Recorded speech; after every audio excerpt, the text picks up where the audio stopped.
we'll see a message resonate at one point of time in the day, and then later in the day, perhaps when people are feeling more relaxed and receiving that same message, there are very distinct changes that we see.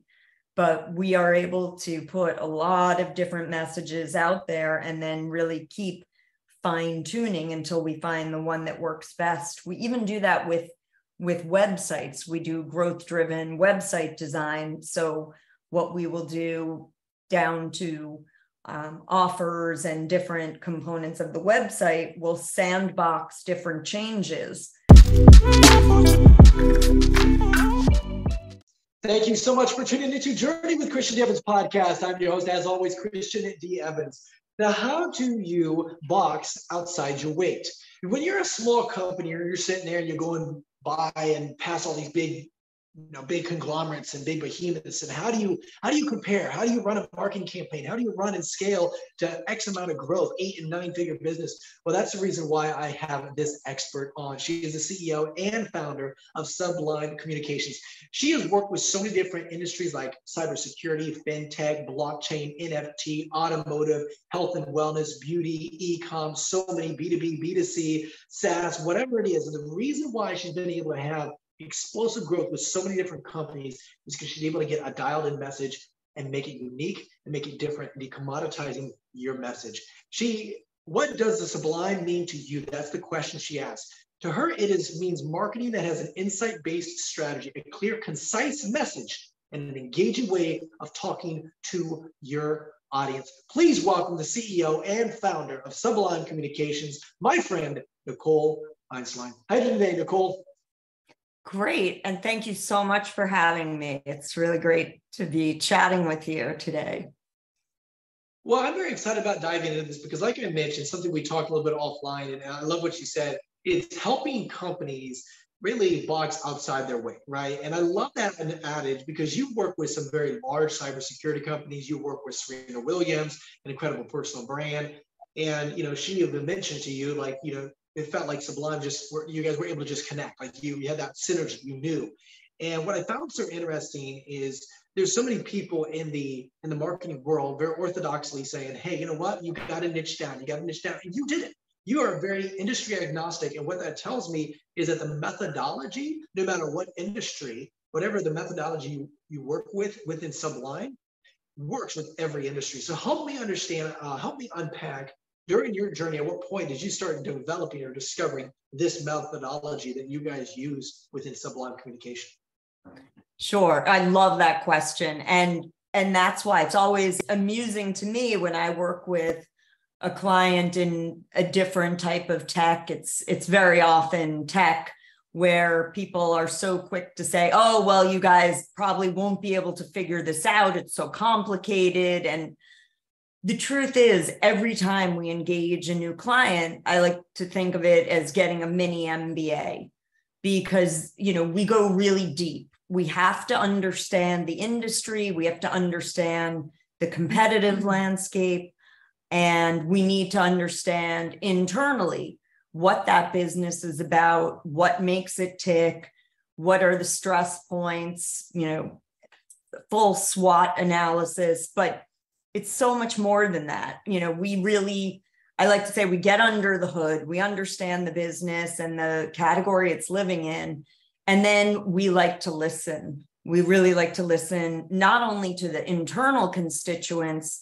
but also to prospective buyers, people who have said yes, and whether it's something you buy off the shelf, whether it's an enterprise sale, whether it's it doesn't matter. It just simply doesn't matter because at the end of the day, whether it's B2B, B2C, I call it marketing B2H because there's always a human being at the end point. It doesn't, when you're receiving a ad or a message when you're at work, it doesn't mean you turn off as a human being. You still have emotions. You still have things you react to.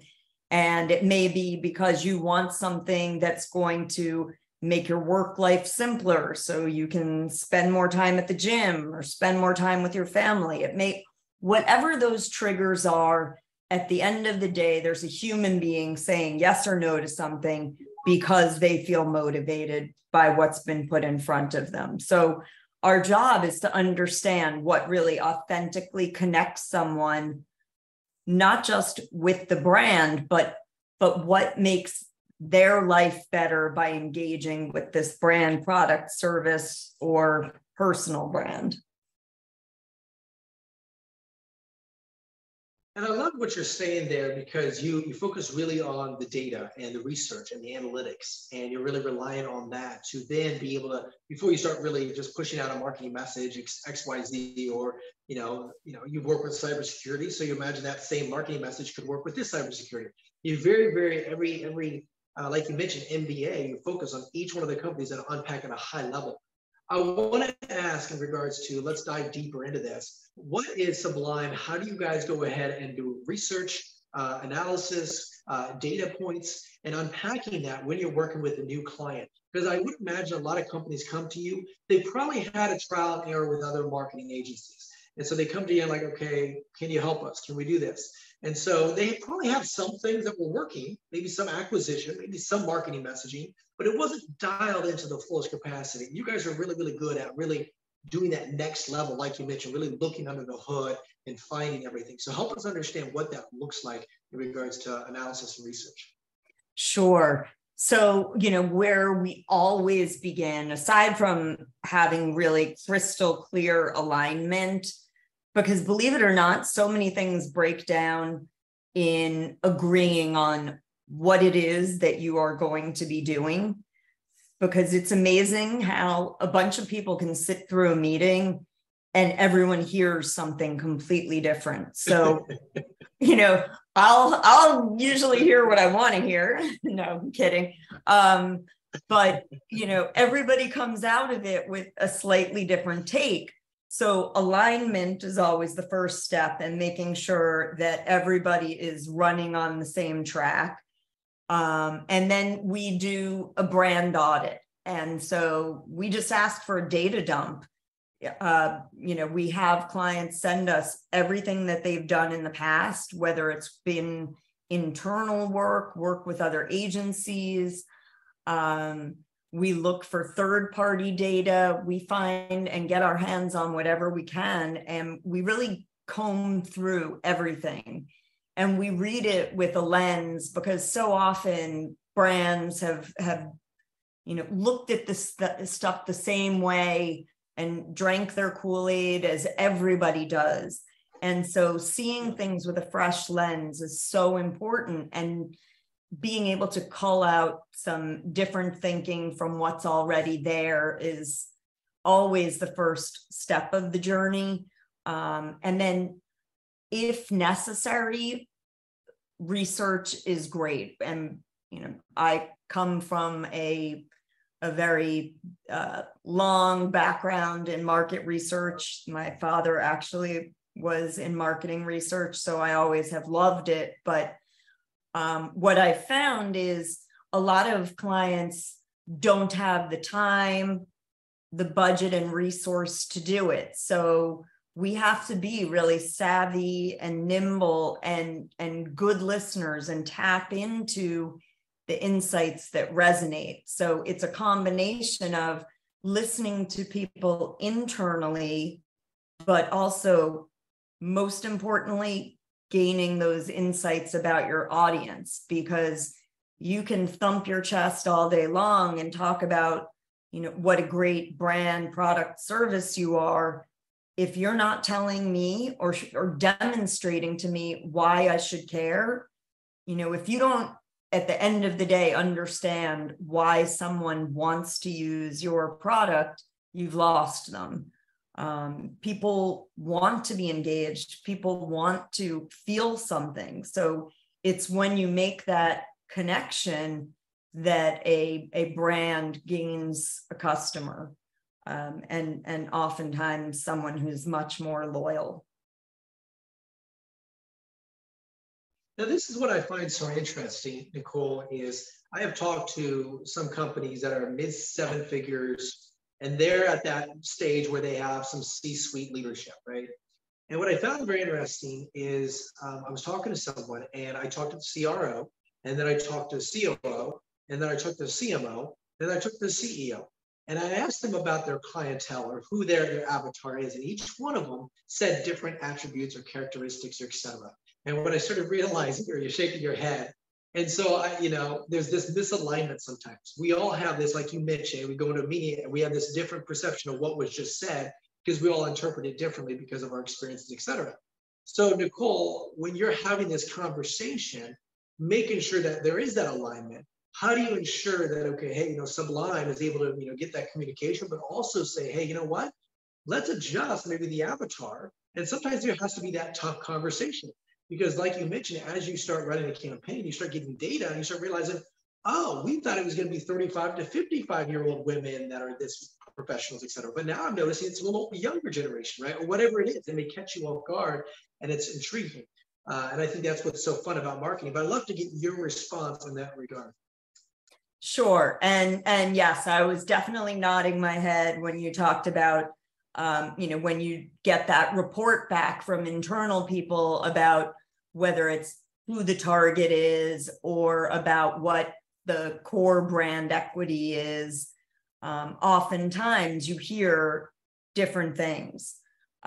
It's great when you hear the same thing from everyone, and there's a lot of alignment and a core that's running through, a core thread that's running through, but oftentimes it's so important. And we do the report back to them and let them know that there are these disparate thoughts out there. And that's great that there's disparity, because it means maybe everyone's right. Maybe these are all your addressable audiences, but let's make sure that, again, alignment, that, when you say reach our audience, that we are in fact all talking about the same audience.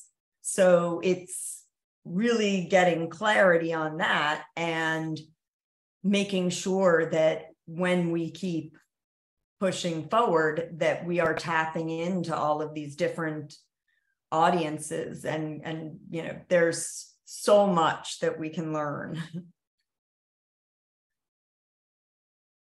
Now, what I find so interesting about what you're saying here, and you're exactly right, there's just so much that we could obviously take and implement. Now, when you talk about deploying certain marketing strategies after getting some analysis and data, and research, then you start really saying, okay, what campaign, what creatives are we going to start running? What acquisition channel? How are we going to start doing that? Now, I do know, and this is Nicole, it's very hard because I know you work in so many different industries. It's kind of an overarching question. However, though, I'd love for you to just share maybe like a case study of taking that data and taking what was already working with maybe a cybersecurity company and saying, okay, cool, let's go ahead and just turn the dial in, let's just adjust and modify it, and then making sure that we do commoditizing those flu offers. You were mentioning offline before the podcast. There's so much noise out there, but they're just all, just kind of generic offers, et cetera, and how to make it sexy, how to make it intriguing, how to grab someone's attention to also get them to obviously buy, purchase, and bring them into your ecosystem as a company. What does that look like?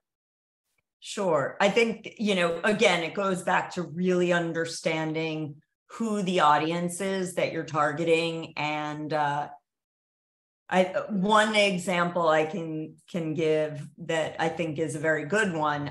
There was it was our first cybersecurity company that we worked with. And when we started with them, they were about, I think, 20 or 30 people. And they were at a real inflection point. They were a few years old, and they knew it was kind of that now or never moment for them, that they needed to either gain some recognition in the market, or, they would just kind of keep coasting at the same level. They'd never had $1 million sale. They had not really accelerated the way they needed to. So it was so important that we went in and really did a deep dive to understand who this audience was, what motivated their behavior. And what we learned is that there were a few audiences we had to address, but the C-suite was the most important audience, because at the end of the day, when you're talking about making an enterprise sale, it's always bubbling up to the C-suite.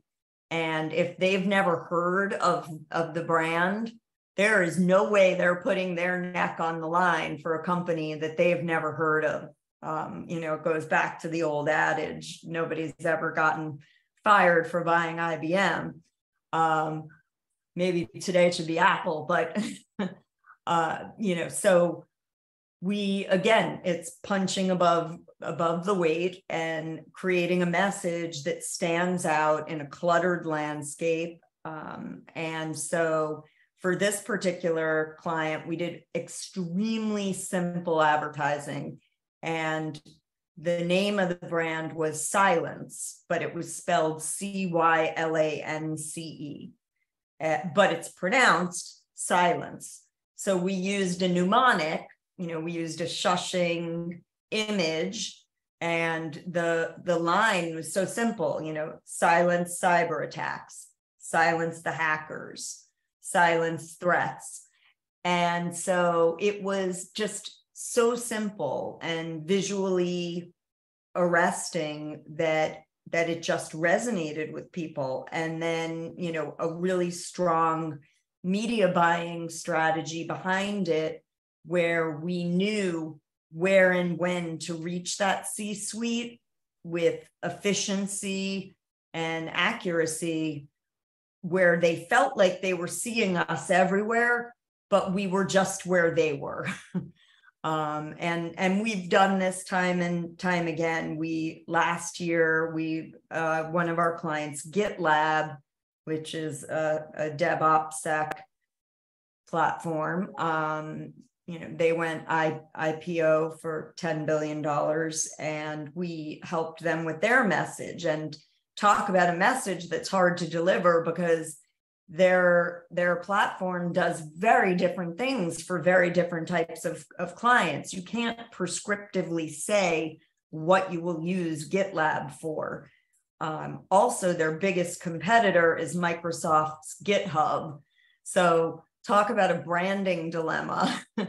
Half the time people internally would start to make the slip.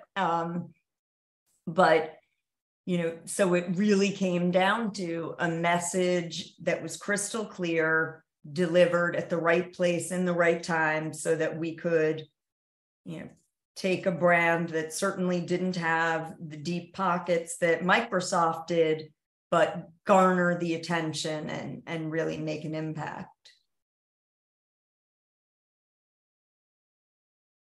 See, what I find so interesting is we always think of these big brands, and they have mega dollars to spend on budgeting and marketing. However, though, because these smaller brands, then you could be 8 and 9 figure businesses, and called small compared to obviously these Fortune 500. And so what I'm always intrigued with is to see how they get that creativity. Now, you have worked with some very, very large brands, and I want to talk a little bit about this. Because when you're working with 8 and 9, in order to hit that 8 and 9 figure, a lot of times you kind of have to branch out in regards to getting niche. Okay, cool. This is who we're working with. And then you start adding other different products, services, etc., whatever your streamline thing is, right? And whatever your product is or your industry you're working in. And then naturally, you kind of have to start developing certain channels for each avatar. Now you have different avatars. You have to have different creatives. You have the different campaigns. And then as well as different nurture channels for each one of them, depending upon obviously what avatar you're talking to, what product or the backline, etc. And it gets really confusing. Now, some of our audience may or may not be in that situation. However, though, some may be already in that situation where it's like, okay, we got lawyers, and then we also like to talk to doctors, right? Okay, cool. Well, maybe digital marketing, maybe cybersecurity or whatever. So I'm curious, when you're working with these companies, and that evolution of, okay, now we've got a lot of products, a lot of service on the back end, and now we have to talk to several different avatars. what is analytically with maybe marketing budget, campaign data, KPIs? How do you guys internally as Sublime Communications, how do you guys look at the whole picture contextually in a marketing strategy to determine, and I know at the end of the day, it's a matter of, are we looking for brand or are we looking for, generating revenue? What's our goal? And then reverse engineering that. With that in mind, then you can pick one. And then I'd love for you to unpack it and kind of help us understand that evolution of having several different avatars, different channels, and kind of just measuring all those KPIs out. Absolutely. Yeah. And that happens all the time.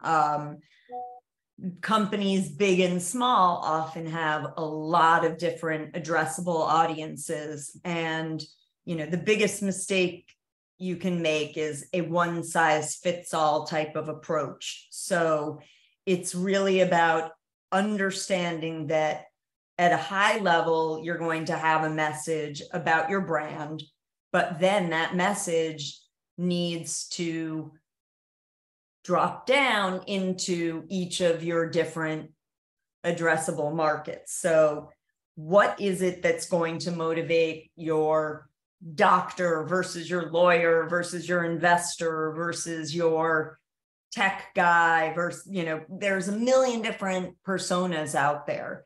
And so it's ensuring that you really understand and have insights into what motivates each of these different audiences. Because at the end of the day, again, we're marketing to a human being, and each person, based on the different way that they are using your product, service, whatever it is, there is something that is going to be nuanced, and really understanding what that is. And it's often not just the end product itself. It's not, oh, if you're a doctor, you're going to use it this way. It's the why. What's in it for them? Why do they care?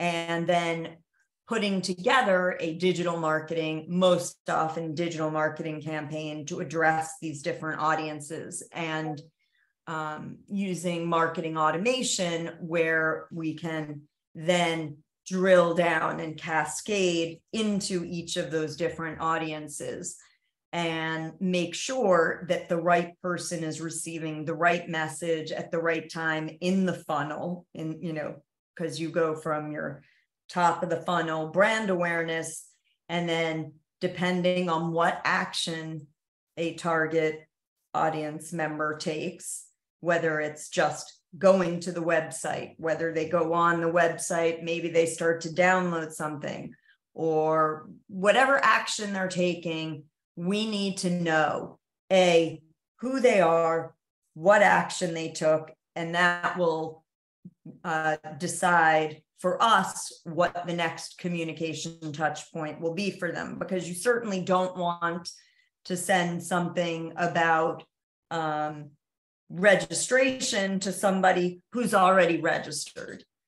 You want to give the most appropriate message. And so we create very distinct customer journeys, buyer journeys, and we have, different data points that we're measuring. And the great thing about digital marketing is how completely targeted you can be and how every single thing is measurable, and the visibility then that you're also giving people within the organization. So if you're using a marketing automation tool, you can reduce that friction that exists so often between sales and marketing. We're able to tell people, here is where something in the funnel broke down. Here is where the last communication was. Here's where the handoff needs to be. And, all of these things are tools that are so great for companies. They can often be really expensive investments, whether it's, Salesforce, HubSpot, et cetera. But if you're using them properly, they create, such great returns that, they do unfortunately often take an outsider to manage, though. Yeah, because I remember looking at, and I always find it so funny, marketing is it's so contextual, right? Because you could see that, okay, this campaign is getting a really good click-through rate, or the landing page is getting good conversion rate. But then when they get on the sales phone call, whether it may be whatever, or maybe they're when getting on the actual order page, right? They're not converting for some reason. And so you start realizing, I have to unpack that a little bit. It's contextual. It says, okay, you know what? What is it? Maybe the wrong audience. Maybe they don't have the money, et cetera. And you have to ask yourself these kind of questions and conversations. Who are we attracting throughout this funnel? And or maybe it might be the order page, unpacking that. It's okay, well, how can we structure this? And so my question, because now with these kind of larger campaigns, it requires a lot of creative. And I had one guy, and he's like, they develop almost 200, 300 pieces of content or creatives to be able to just constantly just measure. And that's huge. I saw his analytics on the back end, and like those media buyers, they were just like blowing their brains out. But I was like, hey, that's cool, because I do understand you have to blow through that a little bit to see what works, what doesn't. Because in marketing, again, you don't know, even with all your experience in that industry, that messaging could be totally different. And obviously, like you mentioned. So I'm curious, how much does it take with actually research and analytics to, okay, hey, you know what? Let's go ahead and just push out almost 200, 300 pieces of content for creatives so that we can see which works, which doesn't, and then be able to collapse that time frame and say, okay, within 24 hours, we could turn off almost a third of campaigns because that's not, converting. What does that look like? Yeah, and I love that, because that's the research part that you're really seeing. Once you're in the market, there's no lying. It either is working or it's not. And so everything that we do is so data driven, whether it's digital marketing and our media buying, because we are using a proprietary media buying platform that's allows us to target on a one-to-one basis with our audience. So we go really, really deep into the analytics, and we are able to turn things. We know, within days what creative is performing, which media channels are more impactful, what units are more impactful, whether it's the 15, whether it's the 30, whether it's streaming audio, whether it's, programmatic, we can see every last point, and we can go down to being able to deliver who that person is, their email address and phone number, which is a bit creepy, but it's extremely, extremely impactful for our clients. So we're able to change things on a dime, and we also are able to try a lot of different calls to action and see which calls to action work best. And that may be different at different times of the day. We find, depending, it's absolutely amazing that there are messages where we'll see a message resonate at one point of time in the day, and then later in the day, perhaps when people are feeling more relaxed and receiving that same message, there are very distinct changes that we see. But we are able to put a lot of different messages out there and then really keep fine tuning until we find the one that works best. We even do that with websites. We do growth driven website design. So what we will do down to offers and different components of the website, will sandbox different changes. Because if we do an overhaul of a website and suddenly you're getting more engagement and traction, you don't know what it was that you did that worked versus what the things were that were superfluous. And it's also really expensive to keep overhauling your website. So if you do little micro changes to really fine tune engagement, it's amazing what kind of results you can get. And whether it's things that are so simple, depending on the type of site, we've at times just added a chat bot and all of a sudden, seen conversion go up dramatically. So there's so many different things that can be used as levers. Yeah, and it's so interesting because that to me is what I discovered is going from an 8 to 9 figure business, et cetera. It's those small, micro, minimal things that you integrate that make that 1, 2, 3% adjustment all of a sudden conversion rate. And if you do that over many, many of your platforms, well, now all of a sudden now I had one guy on, he was like, hey, how do we grow by 100%? By adjusting 100 things by 1%, right? And I thought that was really interesting concept because of that. Oh, I love that micro aspect. It's not this one big marketing campaign and then expand your, explode your, business, et cetera, with 5X or 10X, right? Where everybody talks about that. It's a small incremental. And like you just mentioned, it's that small thing, just adding that chatbot that all of a sudden, hey, you know what? We started seeing conversions. Now, I want to talk a little bit regarding, so we talked a little bit about creative. I want to talk a little bit about the KPIs and the metrics because, and the reason why I want to talk about this is because, see, so many of us, we see this contextually. And it's easy to look at the KPIs and say, okay, cool. The click-through rate is pretty good. Okay, awesome. Conversion rate's awesome. Okay, we got some people buying stuff. But then we also have to understand the attribution. Where are these people coming from, right? Maybe, and this is what I remember so distinctively. We were running a campaign. Our cost per phone call was $150 on this one campaign. Another was $250. However, the $250 cost per phone call was actually, if we looked at the metrics with using Hyros, we saw that it was actually generating revenue, top line. And so I started realizing that even though the $130 one contextually looked like it was a better cost per phone call and marketing campaign, the one was actually costing me more was actually generating the end result, which is the revenue. And so I thought that was very interesting. And that taught me a really, really valuable lesson because yes, the numbers are very good, on the front end, but also you have to look at, okay, well, what's our goal at the end? Well, it's to generate revenue, it's to bring in customers, it's to get client acquisition, right? And to, push them up the funnel, et cetera. So I want to ask Nicole, maybe just understanding the KPIs, when you're looking at them, what do you determine? Okay, this is successful, this is not. How do you, like you mentioned earlier on, all this creative, but what helps you identify as the media buyers to say, okay, hey, this is working, this is not. This is producing, this is not. Is it the click-through rate, is it the conversion rate, or is it more of just like the end result, which is, hey, we're getting more sales through these specific campaigns because of that attribution side? Sure. And I think it varies. It totally varies based upon whether we're trying to drive awareness or whether we're trying to drive conversion. So, we will often see with awareness lift that first of all, sometimes there are, when we're really hyper focused on very specific targets, it may not receive as many views, and they may be more expensive, but they end up being the ones that are the most revenue generating in the end.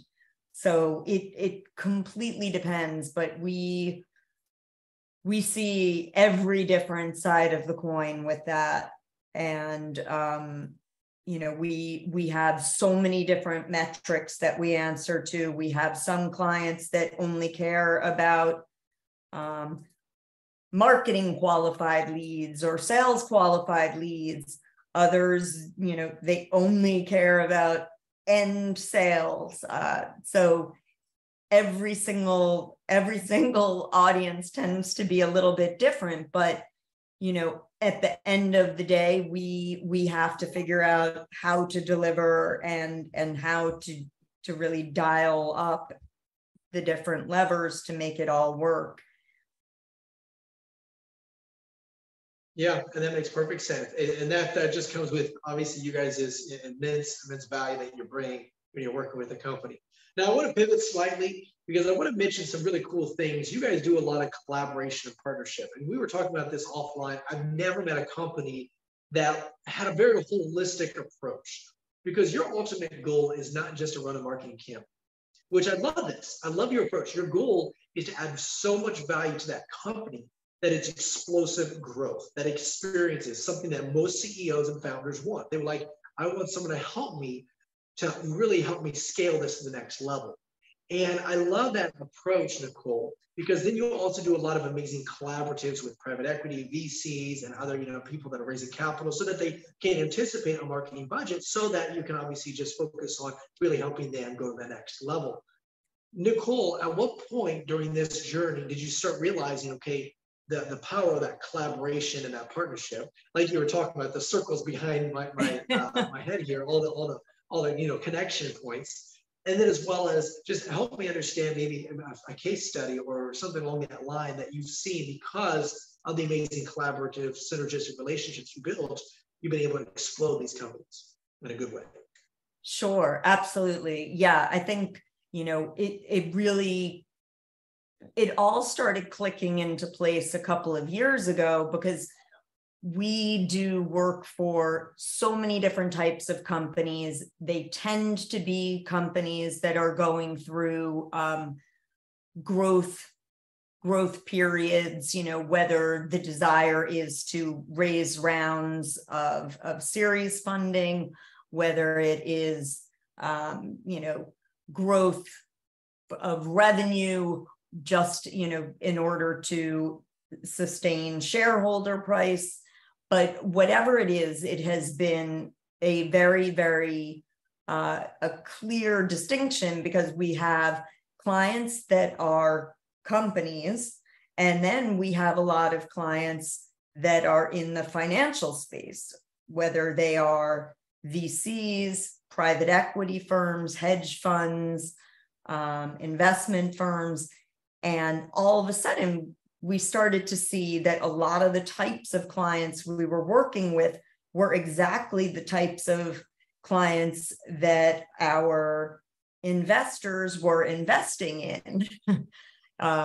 And all of a sudden, it was like light bulbs were going off because we started to realize they're looking for, the investment companies and firms are looking for deal flow.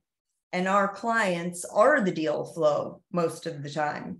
So we started to see this partnership that existed, and we wanted to do so much more for our clients than just be a traditional advertising or marketing agency. And when we saw that we could make these strategic introductions to capital, we immediately started to do so. And, we realized that we could introduce our clients to our, the partners that we were working with on the other side. So we then, through the years, started establishing some very deep relationships in, within family offices, within private equity firms and the VC community.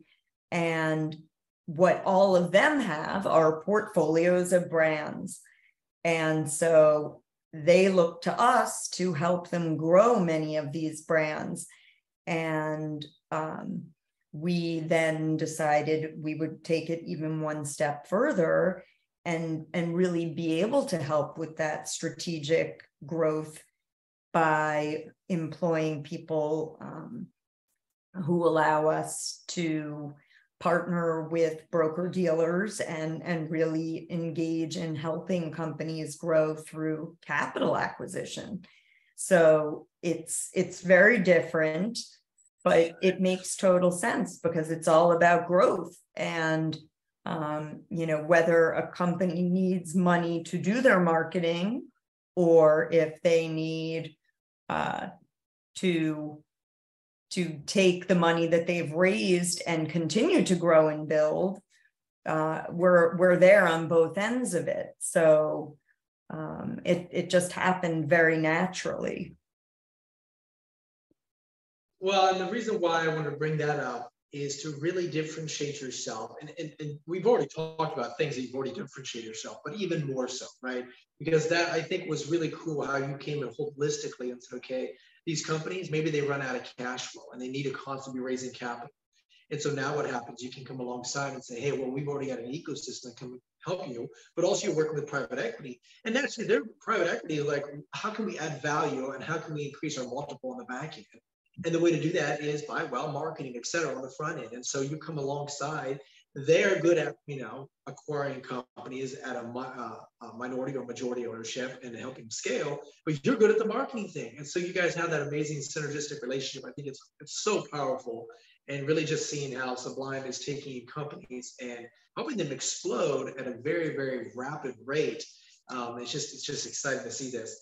Nicole, I really appreciate your time being on here today and just talking about just a lot of fun stuff in regards to, marketing, data, analytics, understanding that to really that right messaging and getting very concise, even through the contextual marketing story that people have to see and understand. And that's where your team is just very proficient in, and really being able to unpack that.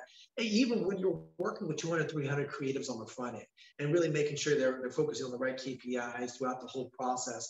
And then as well as just talking about that synergistic relationships and the value you guys bring holistically to a company, not just the digital marketing, but also, hey, you know what, let's really scale this to the next level. And really, they just got to hold on and say, all right, let's rock and roll, which is really cool. Nicole, let me ask you, for those that are listening that say, yes, I want the ride, I want to learn more, I want to figure this out, how do they reach out to you and be part of what you got going on, Nicole? I would love anyone to come and visit our website. It's sublimecommunications.com. You can also always email me directly, Nicole@sublimecommunications.com. We are always looking for our next challenge, and we have no plans of stopping. There's so much to do, and we love learning and growing with our clients.